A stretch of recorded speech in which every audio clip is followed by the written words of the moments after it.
We're here today to celebrate the work of Shorewood High School junior Eric Lucas and his classmates, while calling for the accountability for the type of racial hatred that has torn this country apart for 400 years. On Saturday, Shorewood High School junior Eric Lucas, who lives just blocks from this campus, and his classmates organized and led a Black Lives Matter rally and march that inspired thousands of people across the North Shore. It was truly an amazing event that focused on love and justice for our black families, students, and community members here in Shorewood and throughout our region.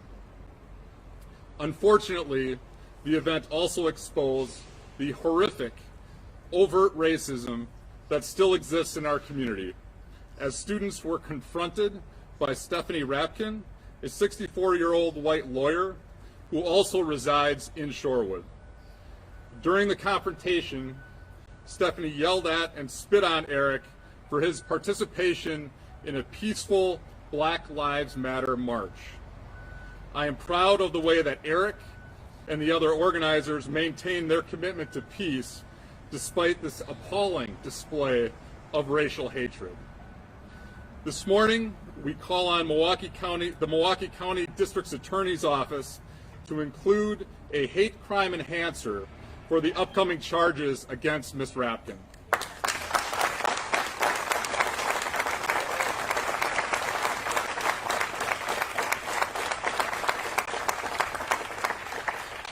If we, as Milwaukee County, are going to treat racism as the crisis that it is, we must make sure that law enforcement and our criminal justice system look at these types of incidents through a racially motivated lens that is their reality.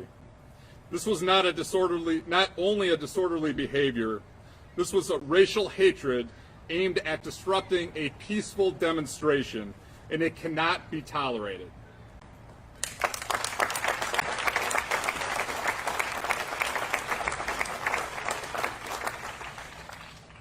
We stand in solidarity with Eric and his family and all of our students and families of color in our school district. It is important for our students to be safe in our own communities. We know that many people of color experience racism in our village and across the North Shore, and we are here to name this horrific act as a hate crime and advocate for its justice. And now some words from Shorewood High School junior Eric Lucas. I think I'm going to start off by saying Black lives have always and will continue to matter and be equal to each and every person. At this time, I continue to be mentally and physically shaken to be assaulted by an adult in my own community during the pandemic was traumatic. Again and again, I am viewed not as a child, but as a color that destroys and does not uplift and love. I am disappointed in feeling unloved by individuals I've done no harm to. Injustice anywhere is a detriment to justice everywhere. Day in and day out, my hope diminishes. The hope that my people and me, a young black man living in a white America, can one day be equal. Every day my heart stays warm with the chance of success in this cause. Winning against injustice, winning against poverty, winning against racism, breaking the boundaries and bondages, and most importantly, being a youth leader that repairs the mistakes of our elders. Our family harbors no hate, but does request that justice be prompt and appropriate. Again, injustice anywhere is a detriment to justice everywhere. Our family would like to thank Urban Underground, David Bowen for their support, as well as fellow protesters Elijah Taylor Jordan, Jack Ryan, Zephaniah Island, Cameron Spann, Jonathan Rogers, Alamitu Kodart, Hiwa Scholz, Sophia Wiley, and Alicia Obiaker for their support during this troubling time of mine.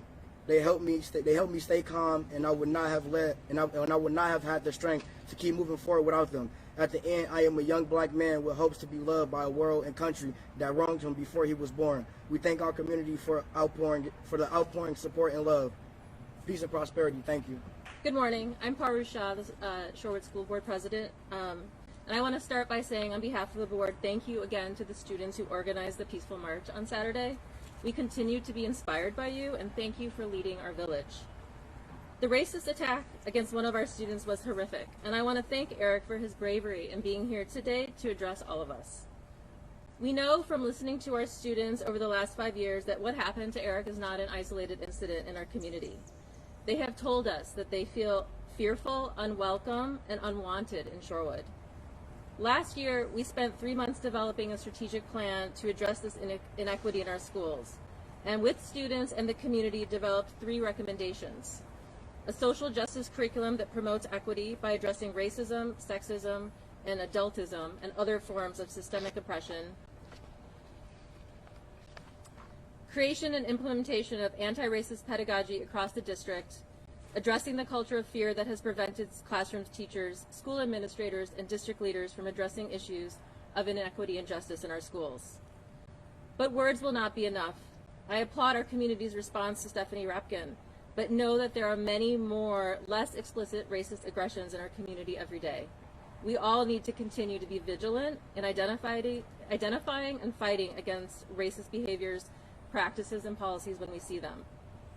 How we treat each other is a measure of our shared values and commitment to basic human dignity and worth. The Shorewood School Board is committed to nurturing anti-racist educational learning environments where each and every child is respected and valued for who they are, regardless of skin color, gender, sexual identity, orientation, ability or disability, or any other category. Above all, we must continue to center student voices and listen to them as they teach us how to lead with dignity and grace. Good morning, everyone. One more time, good morning, everyone. Good morning. We were blessed to wake up this morning, and want to make sure I get a chance to acknowledge our young people did an amazing job over the weekend.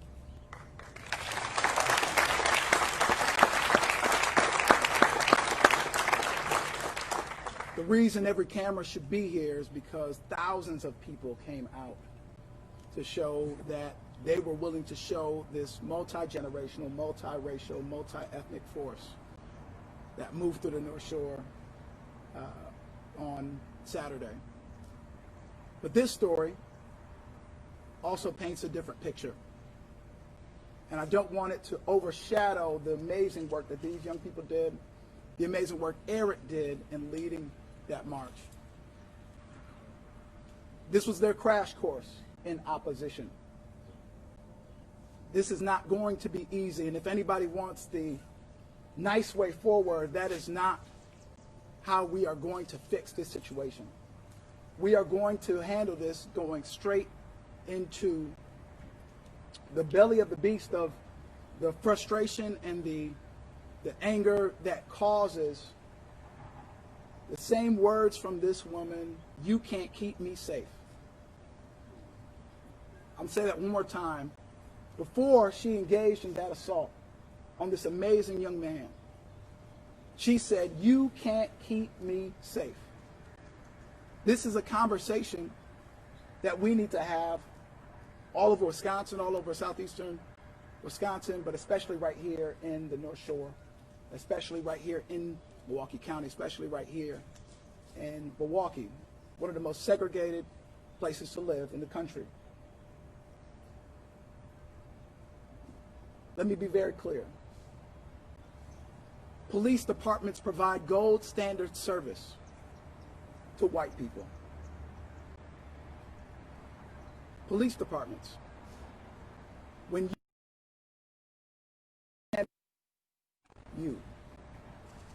when others want gold standard service, they don't get that. And the real conversation that young people want to have, and I want to stress that they need to lead in every conversation that we have. So I appreciate media outlets being focused on what is the pathway forward. It is focused on hearing the voices of young people who will not let up, that we cannot let this issue go by any longer. I am 33 years old. Eric is 17.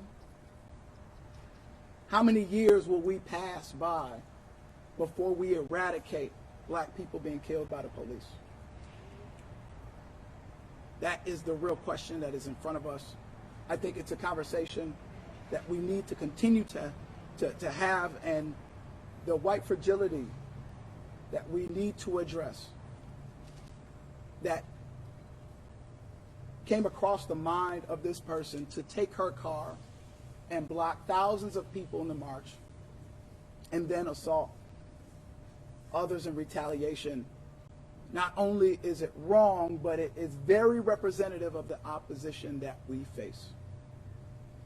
So I want to lift up Eric and his family. I want to lift up the students of Shorewood. I want to lift up the folks in the community that don't want this just to go away. If you are ready for it not to be a subject anymore, not to be held accountable, not to repent for the sins that have happened, this is not how we are going to fix this situation. That is just putting it under the rug until we get back in this space and allow ourselves to go through this cycle all over again. Our young people are saying we deserve a better society. We deserve a community that can be accountable. We deserve the future that we all deserve. So thank you to the administration for standing behind this family at a tough time. This definitely will not be easy, and I'm proud of the work they are doing to be accountable in the Shorewood School District and to continue to push that forward as well. Our boardrooms, our classrooms, our places of the workplace, our neighborhoods, our streets, we need to force this conversation now and not shoo it away any longer. Thank you guys so much.